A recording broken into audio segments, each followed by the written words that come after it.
This is my participation in the Roundtable 3, Algebraic Structures and Analytical Compositional Processes. I video recorded it because in many of my participations in different meetings always occur an incident, like electricity goes away, Wi-Fi does not work properly, etc. In this way, the technician has already downloaded it and will project it without incidents. I hope I will be present in a small window. In this brief participation, I will talk about the algebraic structures that appear in mathematical music theory. This expository dialogue is for a general audience and for mathematicians and or musicians as well.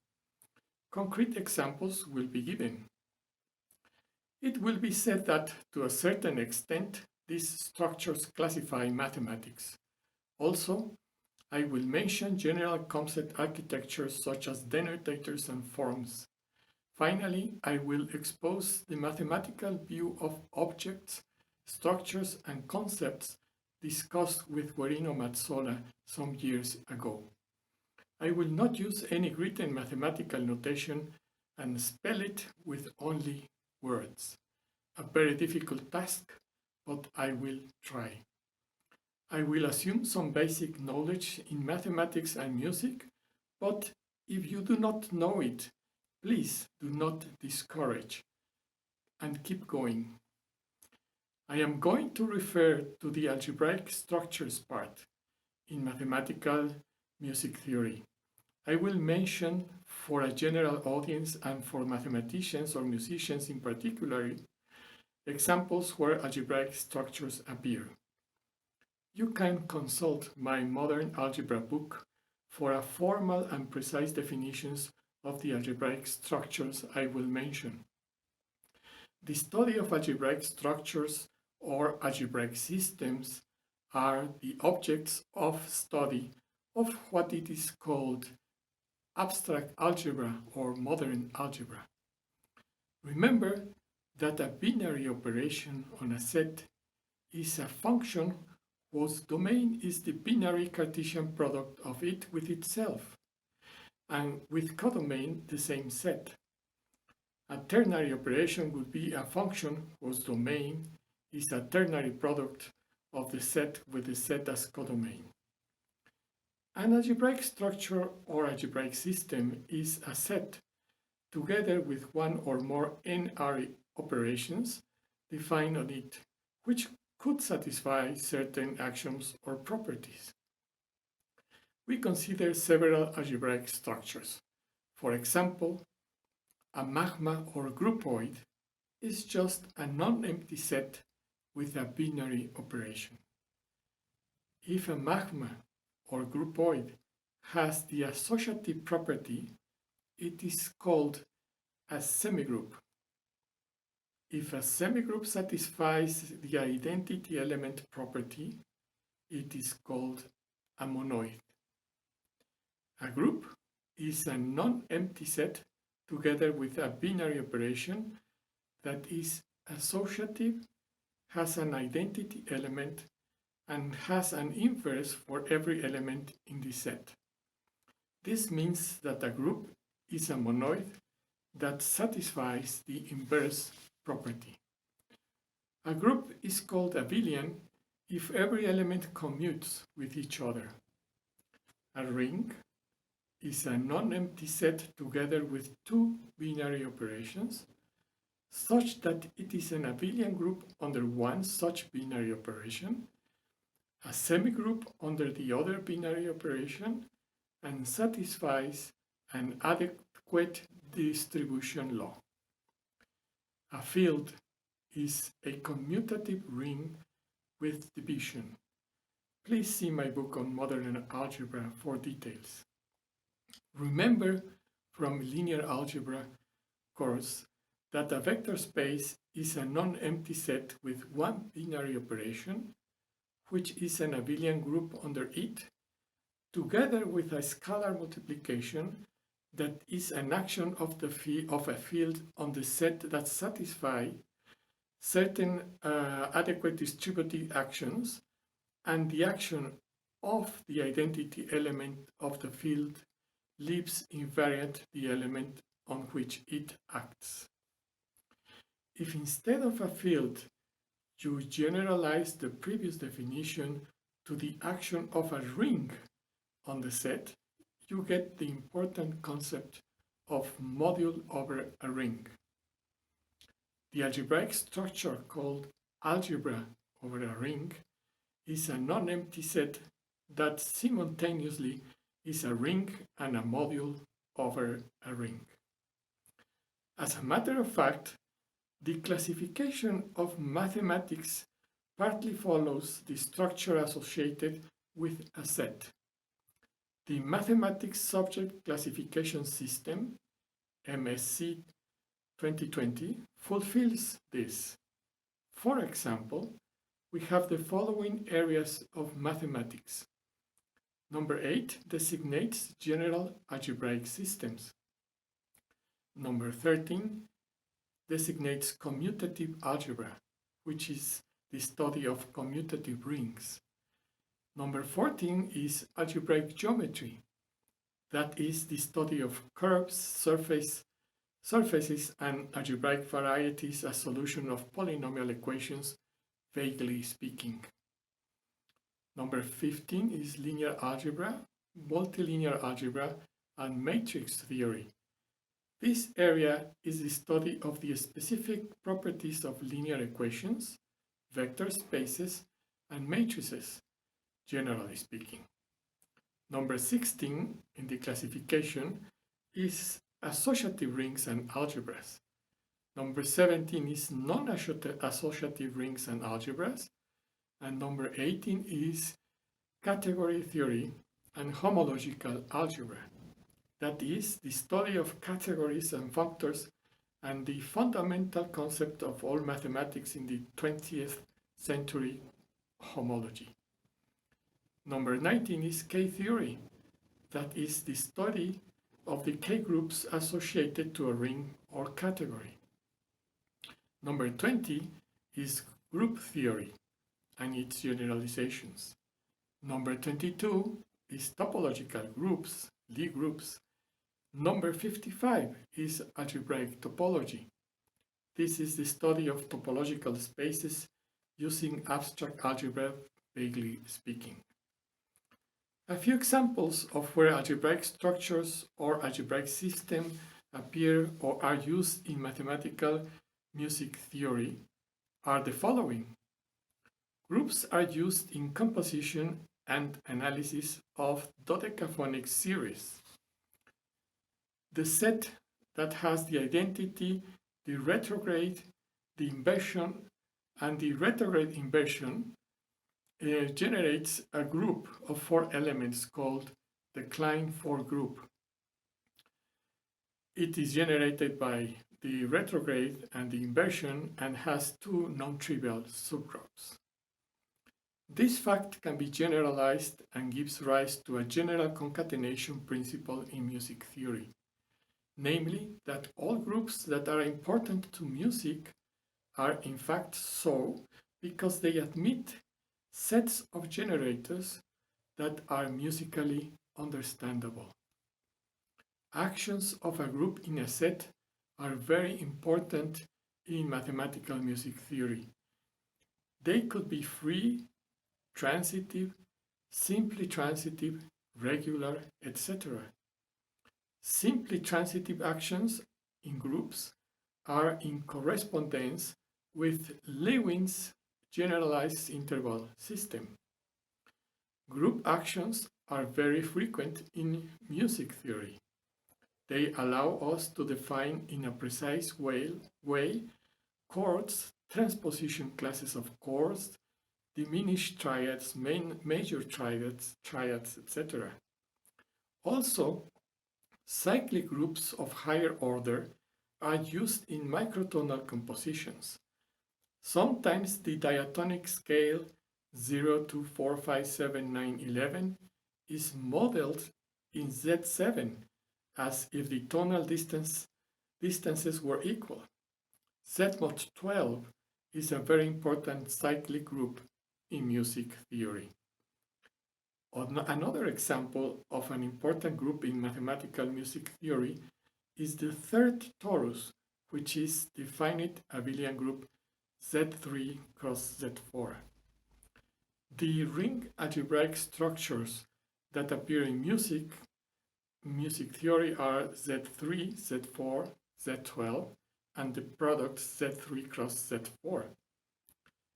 Modules over the rational or real numbers, that is vector spaces over those fields, are of very important use.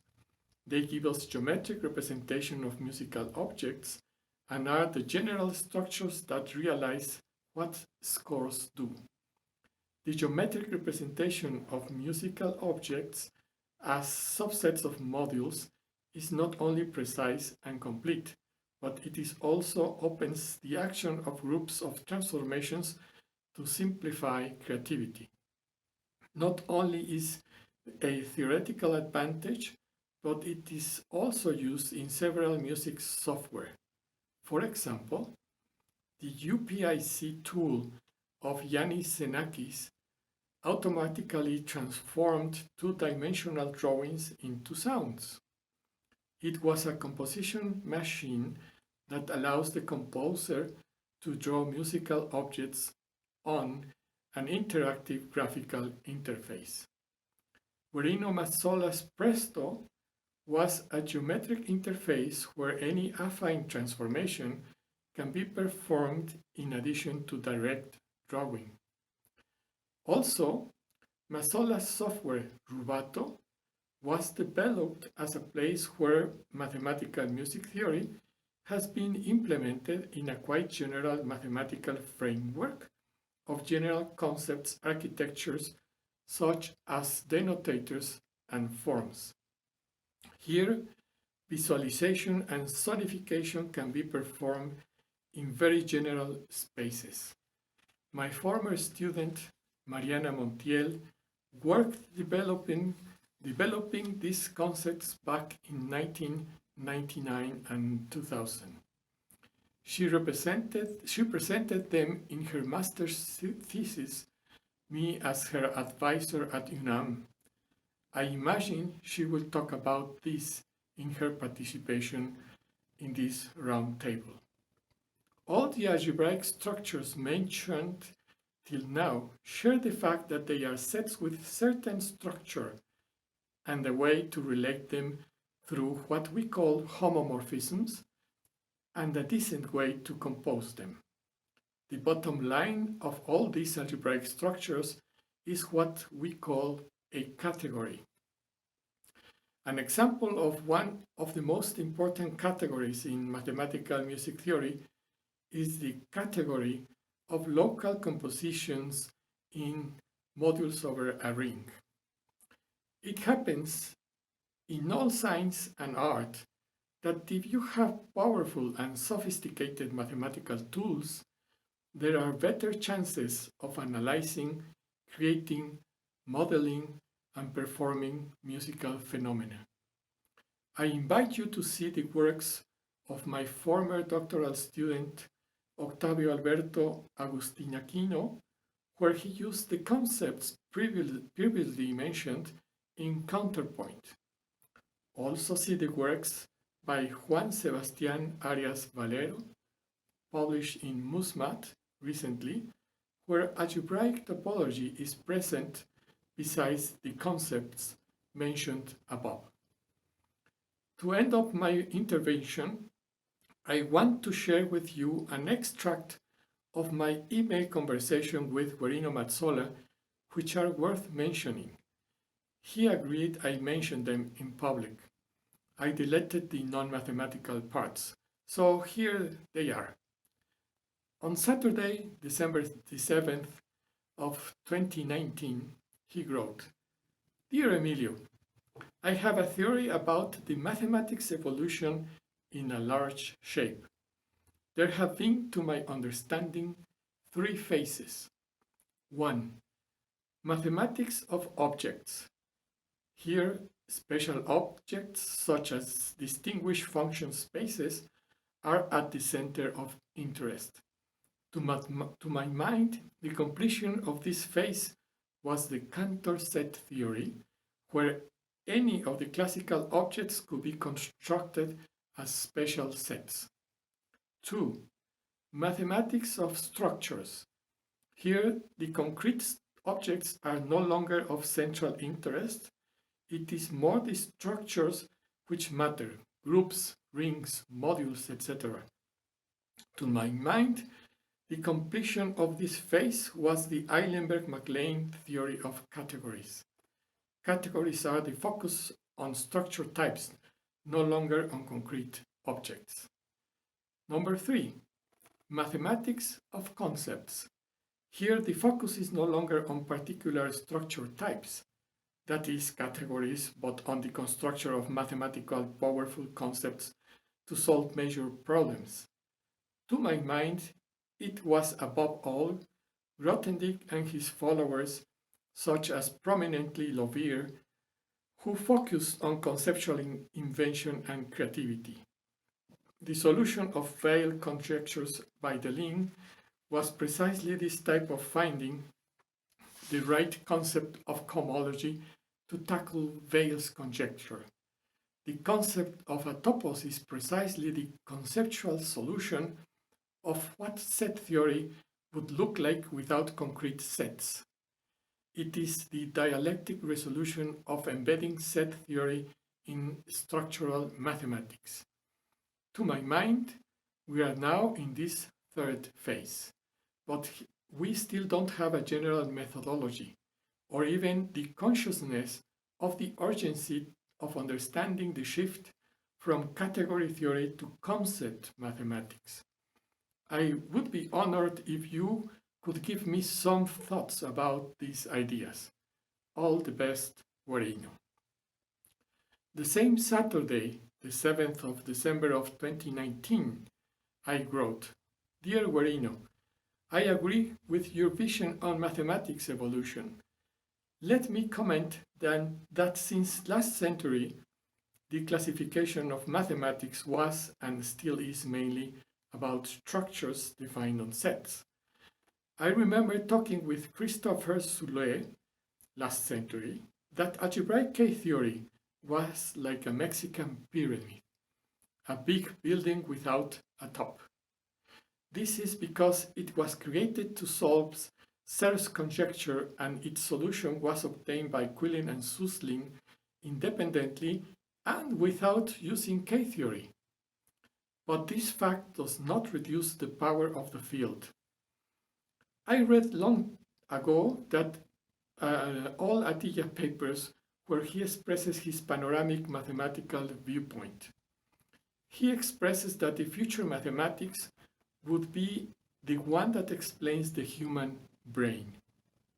At some point, he said that innovation in mathematics takes place when the concepts pass through many mathematicians' brains and get compacted and explained in a clearer way. He asks if the big mathematical building will drop and squash us. The answer is no. Big pieces of mathematics will be subsumed or incorporated as special cases of new concepts. Also, I remember Jacob Pally's words when I told him back in 2001, about mathematical music theory.